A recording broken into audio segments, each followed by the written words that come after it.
Could you, without, I mean, you could name them if you want, but could you describe your last really satisfied law firm customer? Who were they? How many lawyers? What was their practice area? Where were they located? Were they brick and mortar? Were they AI native? Yeah, yeah.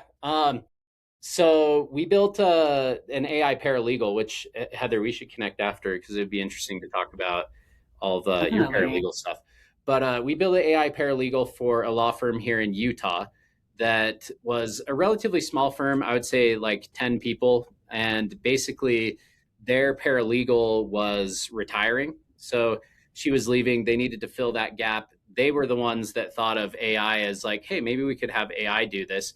So they came to us. We built this AI paralegal, and it's been really successful in the sense that, going back to interacting with the client where they want to, where they're most comfortable or used to interacting. This guy loves iMessage. He messages all of his employees on iMessage. He's like, I'm not going to be in Microsoft Teams. If you need to get a hold of me, text me. So he just texts this AI paralegal. It executes on a number of tasks for him, including managing his email and his schedule, reviewing documents, helping with client intake. So that's been really successful. We started with that. Now we've built them a voice agent as well. The next thing we're working on for them, which is kind of interesting, is which I would say is a little more outside the box, but this guy kind of is thinking that way now that he's been experiencing AI, is building an avatar of himself. You've probably seen these before where it looks like Jerry, and it's recorded my movements and even hand movements and mouth movement. It's recorded my voice, and then it can take a video of himself so that he can have more interactions with his clients, without, almost like cloning himself, right? So he can be doing multiple things at once. So we're still building that right now. It hasn't deployed, but I'll update you on how it goes once we try it out.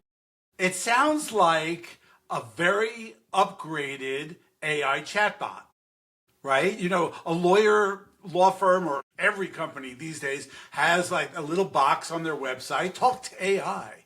And you have the chance to ask questions, and AI gives you half complete answers.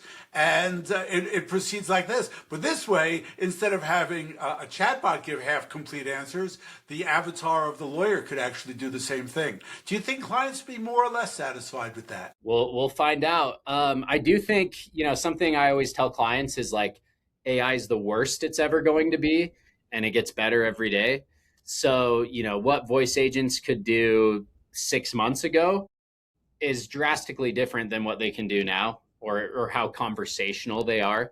And that's same with AI avatars. Like there's a viral video of Will Smith like eating spaghetti. I don't know if anyone's seen that. If not, you'll have to check it out after this. But his mouth looks all weird and it's moving all around. Now these AI avatars are looking more and more and more real. And I would say unless you're like deep in the weeds like us three are, you would look at a lot of these AI videos and you'd be like, I wouldn't even know. Like we notice the little indicators, but the average day, person isn't noticing a lot of that stuff. I do think it depends on the type of law you're in. I wouldn't recommend it for more sensitive type cases, but this guy's doing a lot of transactional stuff, and I think because of that, he's open to testing this out to see if he can scale more efficiently.